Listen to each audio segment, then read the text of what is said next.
Here's what the clarity of it is of the 8-pass right now. This is the design that I actually designed up for the guy. Looks pretty cool. I gave him 2 different options. This is the one he chose.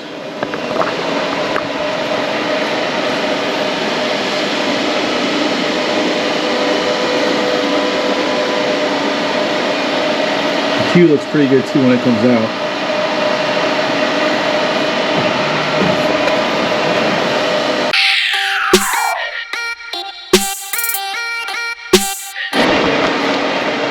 Alright guys, welcome to the channel. Today I'm GNS Designs, and what I got going on today is I made a design for Q's Lawn Care here in Sycamore Dekalb area, and now I'm about to get ready to print it out. So what it looks like here, I'm doing it on Flexi. So when I designed it, I used Coral Draw. Sorry, let me put it up here. When I designed it, I used Coral Draw, and then from there I converted over to Flexi, and Flexi I tell it what it needs to do. So here's what it looks like. Right now it's getting ready to go, but this is what I pretty much designed for him, which is pretty cool. Oops, whoa, a little too fast there. So Q's Lawn Care. So I'm about to print out 2 signs. He wants me to do a couple of his trucks, do a trailer for him. So you know, yeah, love what I do. So just finish up this roadster that's sitting outside. This is about ready to print.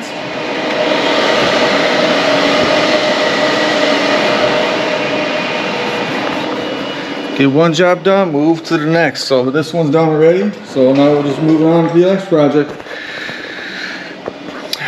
Sunday night shenanigans. Work hard. Everything pays off eventually, right?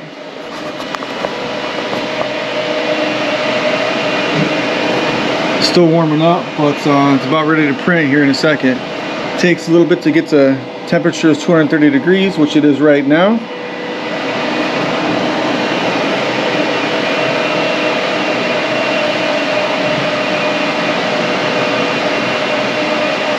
I'm still using my Arlon that I still had left over from when I bought this printer, so it's gone actually a long ways.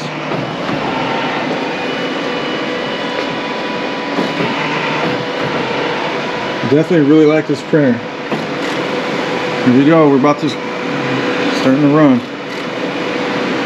The only thing that sucks about doing printed stuff is like if a customer wants a sticker or one thing or another, it pretty much wastes a lot of material.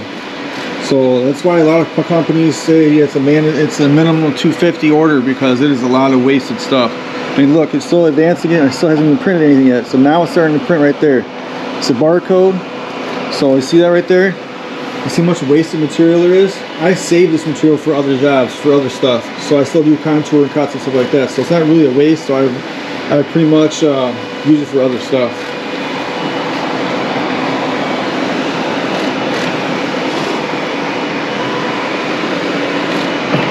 It's going to be a 52 inch by a 30 inch. It's going to be a pretty big sign.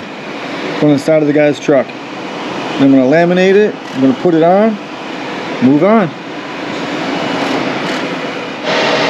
Alright guys, one of the things you need to look at when you are printing wraps, especially on a big machine, excuse my French, on a big machine, you want to make sure you utilize all material. When I printed this out, I wasn't thinking. I was just trying to do one thing after another. So it goes as far as just saying when you do t-shirts and clothing apparel, I make that too, but I don't really make videos and post pictures as much as I used to. But you want to mirror that for making clothing apparel. But even on this, so like when I printed this out, I printed it like this. It should have been skewed the other way. Material is 54 inches, and this is only 52. I could have turned it the other way.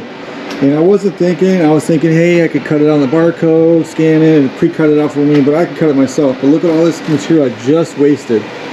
So now I'm going to end up just cutting this piece off, using this for something else. So be mindful of what you guys use when you're using your own printers, and think ahead, even if you got to write down a sticky note or something like that, so when you are utilizing your material, because material is not cheap. I could have made like 30 stickers out of that, but it is what it is. Came back to it here, and here's a couple of other things that we got going on. I did a little test sample of a Spider-Man here because I kind of want to do something with that to do a wrap on my car. Got ideas here, but another customer, and so see some of the colors in there. She wanted a blotchy thing, so I kind of made it so it was kind of transparent, so it sticks out. Piece out, it's a wrap, because this is what I'm going to kind of do as a concept for my car. I kind of wanted to see what it looked like for clarity. Doesn't look too bad. I'm not too fond of the font on the piece out, but I'm going to work on that. But I want to see what it looked like.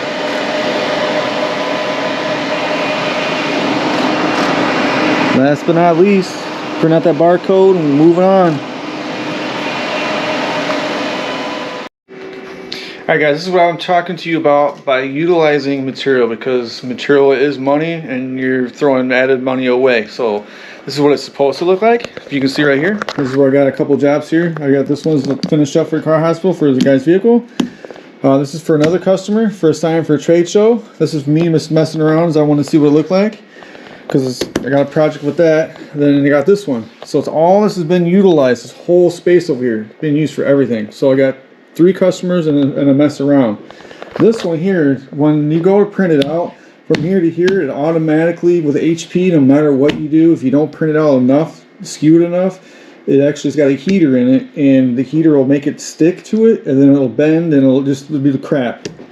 But you can see right here, all that wasted material I got over there, and I could have used it for something else. So make sure you utilize all your space that you can, otherwise that's money left on the table. So be mindful of what you do, because busy or not, that's, like I said, that's money being wasted.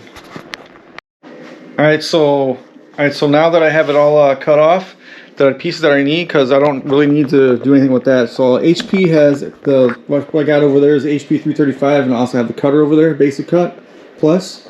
So basically what it's going to do is going to read this barcode, and I only set this thing up to where it will cut this out by itself, because this I'm going to do it by hand, because I want to make sure my laminate, which the laminate's expensive, that it actually works really well. I'm still practicing over here on the laminator over there, but you know, do what I do best right now and then work on the details later. So alright, got this thing all loaded up on here, so now I was trying to read the barcodes. Oh! So the pinch roll over here wasn't set correctly, so because it wasn't set correctly, it totally did this to it. Luckily nothing was damaged besides my guy, which it's okay. He'll live to see another day. Fight crime another day, right? That sucks. Looks like Spidey came back to save the day. Right now it's reading all the marks right here in the bottom, all the little squares. Spidey got a little messed up right there. It's okay.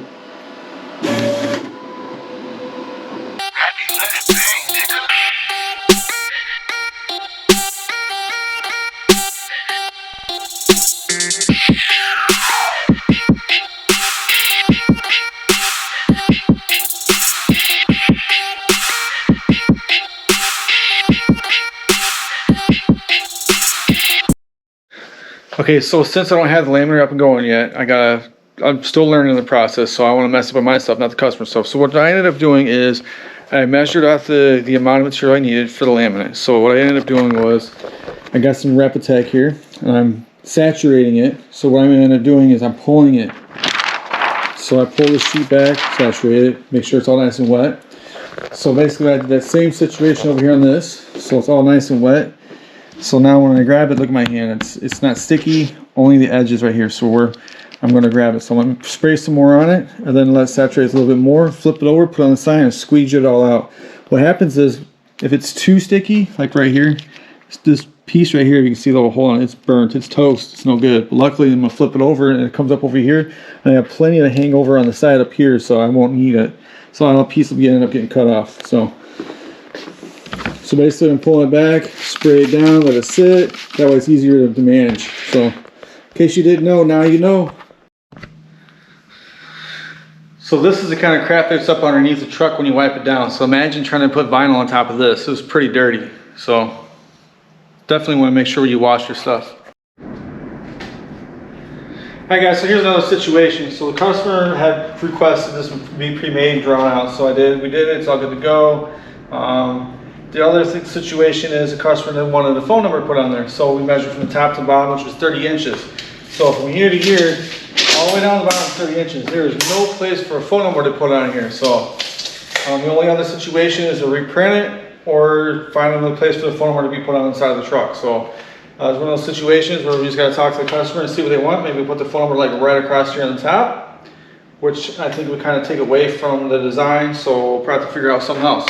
So, all right, guys. So be mindful of the designs and stuff, because it's something that even though you talk to the customer does what they say they want to do, and when it comes to reality, there is no place for a phone number. So that's what we're doing. Figuring out if we're going to reprint it, and or if we are going to figure out where to put the phone number. Because if you look at the phone number on the bottom here, I don't think I could probably, there's not a whole lot of room to stick right there. And it kind of looks stupid to go here to here, but I don't know.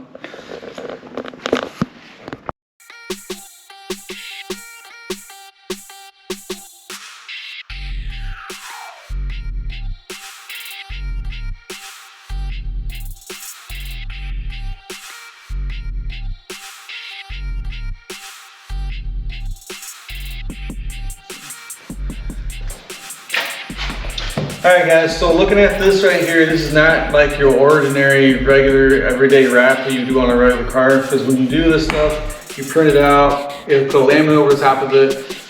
When you put a laminate over the top of it, what happens is the error release is no longer null and void, which means the error does not have anywhere to go. So it is a different animal to work with. I did it a little bit, I tried it dry, didn't work out too well for me, then I did it wet and worked out a lot better. But just need a little bit more practice, but you know, it is what it is. Being that this is a commercial thing, it's still got to look pretty decent either way, but they get beat up and everything else. So I cut this all the way around here, so I just got to tuck it in tomorrow when it dries a little bit, and get this one side done. The next thing I'm going to do, I believe, because like I told you guys earlier, I was going to put a phone number on here, which means there's no place for it. I'm going to put it on the back here, so it's going to say call me, and then whatever my phone number is, blah blah blah. So we're going to just move forward with that. So that's what I'm doing tomorrow. All right guys, truck's all done. I will say Arlon is very, very tacky. If you've never used any type of material like this before, it is hard to get all the bubbles out, 100%. If you can get all those bubbles out, good luck. I mean, you can get 99% of it out, but there's always that 1%, obviously. And even if you use Rapid Tack, it's still, for some, I don't know what you got to do if you got to dilute it, but best case scenario, I would definitely go with something else, like an Avery or Orcal or something else. But the material that I got right now was very sticky. I mean, I literally could probably pull the dang door off. But here's what it looks like. It's all finished up, so.